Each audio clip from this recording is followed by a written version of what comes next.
కూర్మ అవతారం లేదా తాబేలు అవతారం హిందూ పురాణాలలో విష్ణువు యొక్క 10 అవతారాలలో ఒకటి కూర్మావతారం యొక్క కథ ప్రధానంగా పురాణాలలో ముఖ్యంగా భాగవత పురాణంలో కనిపిస్తుంది. కూర్మ అవతారానికి సంబంధించిన నిర్దిష్ట ప్రస్తావన భాగవత పురాణంలోని 7వ స్కంద కాంటోలో 1 మరియు 2 అధ్యాయాలలో చూడవచ్చు.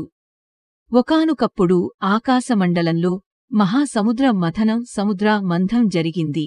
దేవతలు ఖగోళ జీవులు మరియు అసురులు రాక్షసులు అమరత్వం అమృతం మరియు విశ్వ సముద్రపు లోతులలో దాగి ఉన్న అనేక ఇతర సంపదలను పొందేందుకు సముద్రాన్ని మథనం చేయాలని నిర్ణయించుకున్నారు. సముద్రం మథనం చేయడానికి వారికి మౌంట్ రాడ్ అవసరం మరియు ఈ ప్రయోజనం కోసం మందర పర్వతం ఎంపిక చేయబడింది. వాసుకి సర్పం యొక్క ఒక చివరను మరింత శక్తివంతంగా ఉన్న దేవతలు మరొక చివరను అసురులు తీసుకున్నారు. అయినప్పటికీ వారు మథనం చేయడం ప్రారంభించినప్పుడు మందర పర్వతం దాని అపారమైన బరువు కారణంగా సముద్రంలో మునిగిపోవడం ప్రారంభించింది. ఇది చూసిన విష్ణువు కూర్మ తాబేలు రూపంలో అవతరించాడు.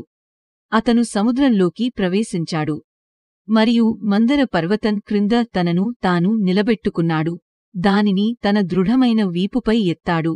మహావిష్ణువు యొక్క కూర్మావతారం పివోట్ పాయింట్గా పనిచేసి మథన ప్రక్రియను సజావుగా కొనసాగించేలా చేసింది. మథనం కొనసాగుతుండగా సముద్రం నుండి వివిధ సంపదలు ఉద్భవించాయి. మొట్టమొదట వెలువడింది హాలాహలా అనే విషం. ఇది ప్రపంచాన్ని చుట్టుముట్టే ప్రమాదం ఉంది. దానికి ప్రతిస్పందనగా శివుడు ముందుకు వచ్చి విశ్వాన్ని రక్షించడానికి విషాన్ని తాగాడు. అతనికి నీలకంఠుడు అని పేరు పెట్టాడు. దీని తరువాత దివ్యమైన ఆవు కామధేనుడు, తెల్లని గుర్రం ఉచ్ఛైశ్రవస్ మరియు ఏనుగు ఐరావతంతో సహా ఇతర సంపదలు వెలువడటం ప్రారంభించాయి. చివరగా ఖగోళ వనదేవతలు అప్సరస్ మరియు అదృష్ట మరియు శ్రేయస్సు యొక్క స్వరూపిణి అయిన లక్ష్మీదేవత అమృతకుండను మోస్తూ ఉద్భవించారు. రాక్షసులు విడిచిపెట్టకుండా అమృతాన్ని తమకే దక్కించుకోవాలని తెహతహలాడారు. అయితే అమృతం ఎవరికి దక్కుతుందనే విషయంలో దేవతలు అసురుల మధ్య వివాదం తలెత్తింది. అమృతం తప్పు చేతుల్లో పడకుండా రక్షించడానికి విష్ణువు మరోసారి ఒక దివ్యమైన రూపాన్ని తీసుకున్నాడు. మోహిని ఆకర్షణీయమైన మంత్రగత్తె. మోహిని రాక్షసులను మోసగించగలిగింది మరియు దేవతల మధ్య మాత్రమే అమృతాన్ని పంచి విశ్వక్రమంలో సమతుల్యతను నిర్ధారిస్తుంది. ఇప్పుడు అమృతంతో ఉత్తేజం పొందిన దేవతలు తమ బలాన్ని తిరిగి పొంది అసురులను ఓడించారు. కూర్మ అవతార్ కథ విశ్వం యొక్క సంక్షేమం కోసం సహకారం, త్యాగం మరియు ధర్మానికి కట్టుబడి ఉండటం యొక్క ప్రాముఖ్యతను నొక్కి చెబుతూ విశ్వక్రమానికి ఆధారమైన దైవిక మద్దతును సూచిస్తుంది. తెలుగు శ్లోకం. తత్రైకాదశమే యామే సర్వదేవమయే హరౌ హిందీ పూర్ణవిరామ్. Powered by డబ్వర్స్.